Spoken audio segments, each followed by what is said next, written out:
जय श्री राधे कृष्णा। लक्ष्मी नारायण भगवान की जय। ओम नमो भगवते वासुदेवाय नमः। आप सभी को शनि प्रदोष व्रत की हार्दिक शुभकामनाएं। शनि प्रदोष व्रत के दिन माता पार्वती और भगवान शिव जी की पूजा के साथ साथ शनि देव जी की पूजा करने से भक्तों की सभी मनोकामनाएं पूर्ण हो जाती हैं। आज आप सुनेंगे शनि प्रदोष व्रत की कथा। आप सभी भक्तजन इन कथाओं को बड़े ही श्रद्धा से सुनते हैं। बोलिए भगवान शंकर की जय, माता पार्वती की जय। पुरानी कथा के अनुसार प्राचीन समय में एक नगर में रहने वाला एक सेठ बड़ा ही धनवान था। उसके पास धन दौलत ऐश्वर्य की कोई कमी नहीं थी। इतना धनवान होने के बाद भी वह सेठ बहुत दयालु था, क्योंकि उस सेठ के यहाँ से कभी भी कोई खाली हाथ नहीं लौटा था और वह खूब जी खोलकर दान भी करता था, ब्राह्मणों की आओ भगत भी करता था। परंतु सेठ के जीवन में एक बहुत बड़ा दुख था और वह दुख था उसकी संतान का ना होना। इस कारण सेठ और उसकी पत्नी बहुत दुखी रहते थे।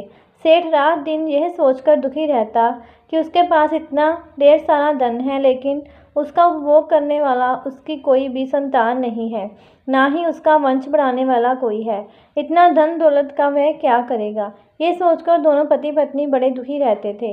एक बार जब दोनों पति पत्नी बहुत दुखी हो गए तो उन्होंने तीर्थ यात्रा पर जाने का निश्चय किया। इस प्रकार वह दोनों पति पत्नी अपना सारा कामकाज और अपना सारा धन अपने सेवकों को सौंपकर तीर्थ यात्रा के लिए निकल पड़े। नगर में कुछ ही दूर निकले थे कि दोनों को एक विशाल वृक्ष के नीचे एक तेजस्वी साधु दिखाई दिए, जो कि समाधि में लीन थे।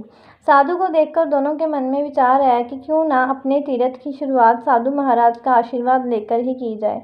साधु महाराज का आशीर्वाद लेने के लिए दोनों सेठ और सेठानी उनके सामने हाथ जोड़कर समाधि टूटने का इंतजार करने लगे। इंतजार करते करते सुबह से शाम और शाम से रात हो गई, पर साधु महाराज की समाधि नहीं टूटी। इसके बाद भी दोनों पति पत्नी प्रतीक्षा करते हुए वहीं बैठे रहे। आखिरकार अगले दिन प्रातःकाल साधु महाराज समाधि से उठे तो उन्होंने देखा कि दोनों पति पत्नी हाथ जोड़कर वहां उनकी समाधि टूटने का इंतजार कर रहे थे। इसके बाद वे साधु महाराज कहने लगे कि मैं तुम्हारे अंदर मन की कथा जान गया हूँ वत्स, मैं तुम्हारे दयालु और भक्ति भाव से अत्यंत प्रसन्न हूँ। इसके बाद साधु ने उन्हें संतान प्राप्ति के लिए शनि प्रदोष व्रत के बारे में बताया और पूजा विधि भी बताई। साधु महाराज ने सेठ और सेठानी से कहा कि इस व्रत को तुम पति पत्नी मिलकर श्रद्धा और भक्ति भाव के साथ करो और सभी नियमों का पालन कर भगवान शिव और पूरे शिव परिवार की पूजा करो। साथ ही शनि देव की पूजा भी करना। इस व्रत के प्रभाव से तुम्हें संतान सुख अवश्य प्राप्त होगा। साधु महाराज के ऐसे वचनों को सुनकर सेठ सेठानी के मन का दुख कुछ कम हुआ। वह बड़े प्रसन्न होकर उनका आशीर्वाद लेकर तीर्थ यात्रा पर निकल पड़े। जब तीर्थ यात्रा पूर्ण हुई तो दोनों अपने घर लौटे। फिर उन्होंने साधु महाराज के कहे अनुसार शनि प्रदोष व्रत का पालन किया। इस व्रत के प्रभाव से सेठ जी के घर एक सुंदर बालक ने जन्म लिया। इस तरह जो भी भक्त नियम पूर्वक श्रद्धा और पूजा पाठ करता है और शनि प्रदोष व्रत के नियमों का पालन करता है, शनिदेव और भगवान शिव उनकी सभी मनोकामनाओं को पूर्ण करके उनके दुखों को दूर करते हैं। बोलिए शनिदेव भगवान की जय, शिव शंकर भोलेनाथ जी की जय। आइए सुनते हैं भगवान शिव जी की कथा। बहुत समय पहले वशकाल नामक गांव में बिंदु नाम का एक ब्राह्मण रहता था। वह धर्मी, दुरात्मा और महापापी था। उसकी स्त्री बहुत सुंदर थी। उसका नाम चंचुला था। वह सदा उत्तम धर्म का पालन करती थी, परंतु बिंदुक वैश्यगामी था। इस तरह को कर्म करते हुए बहुत समय व्यतीत हो गया। उसकी स्त्री काम से पीड़ित होने पर भी सधर्म नाश के भय से क्लेश सहकर भी काफ़ी समय तक धर्मभ्रष्ट नहीं हुई, परंतु आगे चलकर वह भी अपने दुराचारी पति के आचरण से प्रभावित होकर दुराचारी और अपने धर्म से विमुख हो गई। इस तरह दुराचार में डूबे हुए उन पति पत्नी का बहुत सा समय व्यर्थ बीत गया। वैश्यगामी दूषित बुद्धि वाला वह दुष्ट ब्राह्मण बिंदुक समयानुसार मृत्यु को प्राप्त होकर नरक में चला गया। बहुत समय तक नरक के दुखों को भोगकर वह मूढ़ बुद्धि पापी विंध्य पर्वत पर भयंकर पिशाच हुआ। इधर उस दुराचारी बिंदु के मर जाने पर वह चंचुला नाम की स्त्री बहुत समय तक पुत्रों के साथ अपने घर में रहती रही। पति की मृत्यु के बाद वह भी अपने धर्म से गिरकर पर पुरुषों के संग करने लगी थी। सती विपत्ति में भी अपने धर्म का पालन करना नहीं छोड़ती। यही तो तप है। कठिन तो होता है लेकिन इसका फल मीठा होता है। एक दिन देवयोग से किसी पुण्य पर्व के आने पर वह अपने भाई बंधुओं के साथ गोकर्ण क्षेत्र में गई। उसने तीर्थ के जल में स्नान किया और बंदी जनों के साथ यहाँ वहाँ घूमने लगी। वह एक देव मंदिर में गई। वहाँ उसने एक ब्राह्मण के मुख से भगवान शिव की परम पवित्र एवं मंगलकारी कथा सुनी। ब्राह्मण कह रहे थे कि जो स्त्रियां व्यभिचार करती हैं वह मरने के बाद जब जमलोक जाती हैं तब जमराज के दूत उन्हें तरह तरह के यंत्रणा देते हैं कि वह उसके कामांगों को तप्त लोहे के डंडों से दागते हैं। तप्त लोहों के डंडों से उसका संसर्ग कराते हैं। ये सारे दंड इतनी वेदना देने वाले होते हैं। जीव पुकार पुकार कर कहता है कि अब वह ऐसा नहीं करेगा, लेकिन जमदूत उसे छोड़ते नहीं हैं। कर्मों का तो फल तो सभी को भोगना पड़ता है। देवऋषि मनुष्य सभी इससे बंधे हुए हैं। ब्राह्मण के मुख से यह वैराग्य बढ़ाने वाली कथा को सुनकर चंचुला भय से व्याकुल हो गई। कथा समाप्त होने पर सभी लोग वहां से चले गए। तब कथा बाजने वाले ब्राह्मण देवता से चंचुला ने कहा, हे ब्राह्मण, धर्म को ना जानने के कारण मेरे द्वारा बहुत बड़ा दुराचार हुआ है।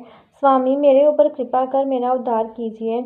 आपके प्रवचन को सुनकर मुझे इस संसार से वैराग्य हो गया है। मुझ मूढ़ चित्त वाली पापिनी को धिक्कार है। मैं निंदा के योग्य हूँ। मैं बुरे विषयों में फंसकर अपने धर्म से विमुख हो गई थी। कौन मुझ जैसे कुमार्ग में मन लगाने वाली पापिनी का साथ देगा? जब जमदूत मेरे गले में फंदा डालकर मुझे बांधकर ले जाएंगे और नरक में मेरे शरीर के टुकड़े करेंगे, तब मैं कैसे उन महायातनाओं को सहन कर पाऊंगी? मैं सब प्रकार से नष्ट हो गई हूँ, क्योंकि अभी तक मैं हर तरह से पाप में डूबी रही हूँ। हे ब्राह्मण, आप मेरे गुरु हैं, आप ही मेरे माता पिता हैं। मैं आपके शरण में आई हूँ। मुझ अबला का अब आप उद्धार कीजिए। इस प्रकार विलाप करती हुई चंचुला ब्राह्मण देवता के चरणों में गिर पड़ी। तब ब्राह्मण ने उसे कृपा पूर्वक उठाया और इस प्रकार कहा, नारी, तुम सौभाग्यशाली हो जो भगवान शंकर की कृपा से तुमने वैराग्य पूर्ण ये कथा सुनी है और कथा को सुनकर समय से अपनी गलती का एहसास कर लिया है। तुम डरो मत और भगवान शिव की शरण में जाओ। उनकी परम कृपा से तुम्हारे सभी पाप नष्ट हो जाएंगे। मैं तुम्हें भगवान शिव की कथा सहित वह स्मारक बताऊंगा जिसके द्वारा तुम्हें सुख देने वाली उत्तम गति प्राप्त होगी। शिव कथा सुनने से तुम्हारी बुद्धि शुद्ध होगी और तुम्हारे पश्चाताप होगा तथा मन में वैराग्य उत्पन्न होगा। पश्चाताप ही पाप करने वाले पापियों के लिए सबसे बड़ा प्रायश्चित है। जो मनुष्य अपने कुकर्म के लिए प्रायश्चित नहीं करता वह उत्तम गति प्राप्त नहीं करता, परंतु जिसे अपने कुकृत्य पर हार्दिक पश्चाताप होता है वह अवश्य ही उत्तम गति का भागीदार होता है। इसमें कोई शक नहीं है। शुद्ध चित्त में ही भगवान शिव और माता पार्वती का वास होता है। वह शुद्ध आत्मा पुरुष सदा शिव के पद को प्राप्त होता है तथा कथा का श्रवण सभी मनुष्यों के लिए कल्याणकारी है, अतः इसकी आराधना और सेवा करनी चाहिए। हे ब्राह्मण पत्नी, तुम अन्य विषयों से अपने मन को हटाकर भगवान शंकर की इस परम पावन कथा को सुनो। इससे तुम्हारे चित्त की शुद्धि होगी और तुम्हें मोक्ष की प्राप्ति होगी।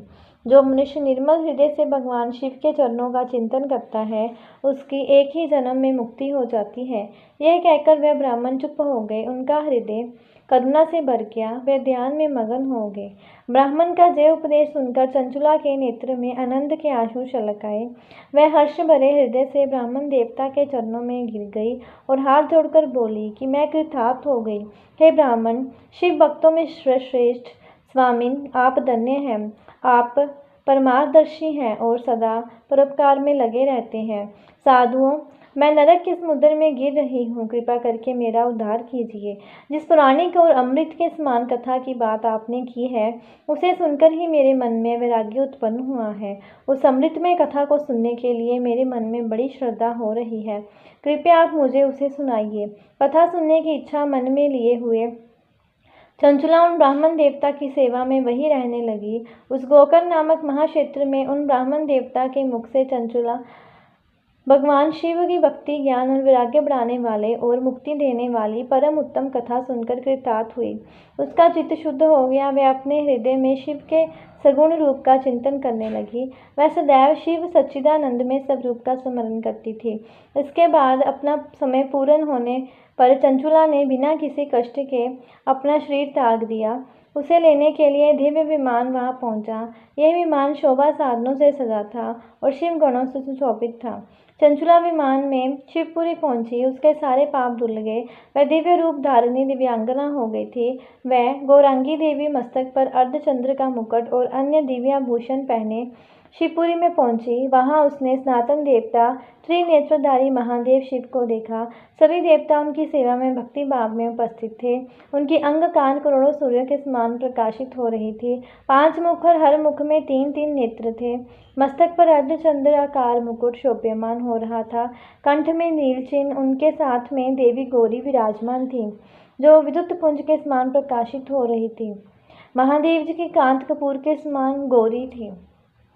उनके शरीर पर श्वेत वस्त्र थे तथा शरीर श्वेत वसम से युक्त था। इस प्रकार भगवान शिव के परम उज्ज्वल रूप के दर्शन कर चंचुला बहुत प्रसन्न हुई। उसने भगवान को बारंबार प्रणाम किया और हाथ जोड़कर प्रेम आनंद और संतोष से युक्त होकर विनीत भाव से खड़ी हो गई। उसके नेत्रों से आनंद के आंसुओं की धारा बहने लगी। भगवान शंकर और भगवती गौरी उमा ने करुणा के साथ सौम्य दृष्टि से देखकर चंचुला को अपने पास बुलाया। गौरी उमा ने उसे प्रेम पूर्वक अपनी सखी बना लिया। चंचला सुखपूर्वक भगवान शिव के धाम में उमा देवी की सखी के रूप में निवास करने लगी। एक दिन चंचुला आनंद में मगन उमा देवी के पास गई और दोनों हाथ जोड़कर उनकी इस स्तुति को करने लगी। हे गिरिराज नंदिनी स्कंद माता उमा, आप सभी मनुष्य एवं देवताओं द्वारा पूजित तथा समस्त सुखों को देने वाली हैं। आप शंभु प्रिया हैं। आप ही सगुणा और निर्गुणा हैं। हे सच्चिदानंद स्वरूपा, आप ही प्रकृति के पोषक हैं। हे माता, आप ही संसार की सृष्टि पालन और संहार करने वाली हैं। इस प्रकार सद्गति प्राप्त चंचुला देवी की स्तुति कर शांत हो गई। उसकी आंखों में प्रेम के आंसू उमड़ आए। तब शंकर प्रिया भक्त वत्सल उमा देवी ने बड़े प्रेम से चंचुला को चुप कराते हुए कहा कि सखी चंचुला, मैं तुम्हारी स्तुति से प्रसन्न हूँ। बोलो, क्या वर मांगती हो? तब चंचुला बोली, हे गिरिराज कुमारी, मेरे पति बिंदु किस समय कहाँ हैं? उनकी स्थिति कैसी है मुझे बताइए और कुछ उपाय कीजिए ताकि हम फिर से मिल सकें। हे महादेवी, मेरे पति एक शूद्र जाति वैश्य के प्रति आसक्त थे और पाप में ही डूबे रहते थे। गिरिजा बोली, बेटी, तुम्हारा पति बिंदुक पापी था। उसका अंत बड़ा भयानक हुआ। वैश्य का उपभोग करने के कारण वह मूर्ख नरक में अनेक वर्षों तक अनेक प्रकार के दुख भोग कर अवशेष पाप को भोगने के लिए विंध्य पर्वत पर पिशाच की जोनी में रह रहा है। वह दुष्ट वहीं वायु पीकर रहता है और सब प्रकार के कष्ट सहता है। गौरी देवी की ये बात सुनकर चंचुला अत्यंत दुखी हुई। फिर मन को किसी तरह स्थिर करती हुई दुखी हृदय से माँ गौरी से उसने एक बार फिर पूछा, हे महादेवी, मुझ पर कृपा कीजिए और मेरे पापी पति का आप उद्धार कीजिए। कृपा करके मुझे वह उपाय बताइए जिससे मेरे पति को उत्तम गति प्राप्त हो सके। गौरी देवी ने कहा, यदि तुम्हारा पति भगवान शिव की पुण्य में उत्तम कथा सुने तो वह इस दुर्गति को पार करके उत्तम गति का भागी हो सकता है। अमृत के समान मधुर गौरी देवी के ये वचन सुनकर चंचुला ने दोनों हाथ जोड़कर मस्तक झुकाकर उन्हें बार बार प्रणाम किया और प्रार्थना की कि मेरे पति को भगवान शिव की कथा सुनाने की व्यवस्था कीजिए। ब्राह्मण पत्नी चंचुला के बार बार प्रार्थना करने पर शिव प्रिया गौरी देवी ने भगवान शिव की महिमा का गान करने वाले गंधर्व राज तुमको बुलाकर कहा, तुम्हारी भगवान शिव में प्रीति है। तुम मेरे मन की सभी बातें जानकर मेरे कार्य को सिद्ध करते हो तो मेरी सखी के साथ विंध्य पर्वत पर जाओ। वहाँ एक महाघोर और भयंकर पिशाच रहता है। पूर्व जन्म में वह पिशाच बिंदुक नामक ब्राह्मण मेरी सखी चंचुला का पति था। वह वैश्यगामी हो गया था। वह स्नान संध्या आदि नित्य कर्म छोड़कर अपवित्र रहने लगा। क्रोध के कारण उसकी बुद्धि भ्रष्ट हो गई थी। दुर्जनों से उसकी मित्रता तथा सज्जनों से द्वेष बढ़ गया था। वह अस्त्र शस्त्र से हिंसा करता, लोगों को सताता और उनके घरों में आग लगा देता था। चंडालों से दोस्ती करता और वह रोज वैश्य के पास जाता था। पत्नी को त्याग कर दुष्ट लोगों से दोस्ती कर उन्हीं के संपर्क में रहता था। वह मृत्यु तक दुराचार में फंसा रहा। मृत्यु के बाद उसे पापियों के भोग स्थान यमपुरी में ले गए। वहाँ घोर नरकों को सहकर इस समय वह विंध्य पर्वत पर पिशाच बनकर रह रहा है और पापों का फल भोग रहा है। तुम उसके सामने परम पुण्य में पापों का नाश करने वाली भगवान शिव की दिव्य कथा का प्रवचन करो। इस कथा के सुनने से उसका हृदय सभी पापों से मुक्त होकर शुद्ध हो जाएगा और वह प्रेत चोरी से मुक्त हो जाएगा। दुर्गति मुक्त होने पर उस बिंदुक नामक पिशाच को तुम विमान पर बिठाकर भगवान शिव के पास ले आना। माँ उमा का देश पाकर गंधर्व राज प्रसन्नतापूर्वक अपने भाग्य की सराहना करते हुए चंचुला को साथ लेकर विमान से पिशाच के निवास स्थान विंध्य पर्वत पर गया। वहां पहुंचकर उसने विशाल आकृति वाले पिशाच को देखा। उसका शरीर विशाल था, उसकी ठोड़ी बड़ी थी। वह कभी हंसता, कभी रोता, कभी उछलता था। महाबली गंधर्व राज ने बिंदुक नामक पिशाच को पासों में बांध लिया। उसके पश्चात उसने कथा गाने के लिए स्थान तलाशकर मंडप की रचना की। शीघ्र ही इस बात का पता लोगों को चल गया कि पिशाच के उद्धार हेतु देवी पार्वती की आज्ञा से गंधर्व राज भगवान शिव की कथा सुनाने विंध्य पर्वत पर आए हैं। उस कथा को सुनने के लोभ से बहुत से देव ऋषि वहां पहुंच गए। सभी को आदरपूर्वक स्थान दिया गया। पिशाच बिंदु को पाशों में बांधकर आसन पर बिठाया गया और तब गंधर्व राज ने परम उत्तम भगवान शिव की अमृत कथा का गान शुरू किया, जिससे सभी श्रोता कृतार्थ हो गए। परम पुण्य में कथा को सुनकर पिशाच सभी पापों से मुक्त हो गया और उसने पिशाच शरीर का त्याग कर दिया। शीघ्र ही उसका रूप दिव्य हो गया। उसका शरीर गौरव वर्ण का हो गया। शरीर पर श्वेत वस्त्र एवं पुरुषों के आभूषण आ गए। इस प्रकार दिव्य देहधारी होकर बिंदुक अपनी पत्नी चंचुला के साथ स्वयं ही भगवान शिव का गुणगान करने लगा। उस दिव्य रूप को देखकर सभी को बहुत आश्चर्य हुआ। उसका मन परम आनंद से परिपूर्ण हो गया। सभी भगवान महेश्वर के अद्भुत चरित्र को सुनकर कृतार्थ होकर उनका यशोगान करते हुए अपने अपने धाम को चले गए। बिंदुक अपनी पत्नी चंचुला के साथ विमान में बैठकर शिवपुरी की ओर चला गया। महेश्वरों के गुणों का गान करता हुआ बिंदुक अपनी पत्नी चंचुला और गंधर्व राज के साथ शीघ्र ही शिवधाम में पहुंच गया। भगवान शिव देवी पार्वती ने उसे अपने पार्षद बना लिया। दोनों पति पत्नी सुखपूर्वक भगवान महेश्वर एवं देवी गौरी के श्री चरणों में अविचल निवास पाकर धन्य हो गए। बोलिए भगवान शिव शंकर की जय, पार्वती मैया की जय। अब सुनते हैं भगवान भोलेनाथ जी की आरती। ओम जय शिव ओंकारा, स्वामी हरि शिव ओंकारा, ब्रह्मा विष्णु सदा शिव अर्धांगी धारा। ओम जय शिव ओंकारा, एकानन चतुरानन पंचानन राजे, हंसासन गरुड़ासन वृषवाहन साजे। ओम जय शिव ओंकारा, दो भुज चार चतुर्भुज, 10 भुज अति सोहे, स्वामी 10 भुज अति सोहे, त्रिगुण रूप निरखता, त्रिभुवन जन मोहे। ओम जय शिव ओंकारा, अक्षमाला वनमाला रुंडमाला धारी, स्वामी रुंडमाला धारी, चंदन मृगमद सोहे, चंदन मृगमद सोहे, भोले शशिधारी। ओम जय शिव ओंकारा, श्वेतांबर पीतांबर बागांबर अंगे, स्वामी बागांबर अंगे, सनकादिक गरुड़ादिक भूतादिक संगे। ओम जय शिव ओंकारा, करके मध्य कमंडलु, चक्कर त्रिशूलधारी, स्वामी चक्कर त्रिशूलधारी, सुखकारी दुखहारी, जगपालनकारी।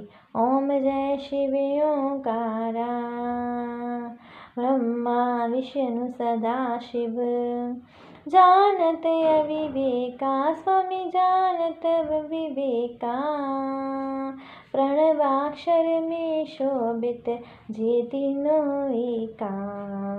ओम जय शिव ओंकारा, त्रिगुण स्वामी जी की आरती जो कोई नर गावे, स्वामी जो कोई नर गावे, कहत शिवानंद स्वामी, कहत हरि हर स्वामी, सुख संपत्ति पावे।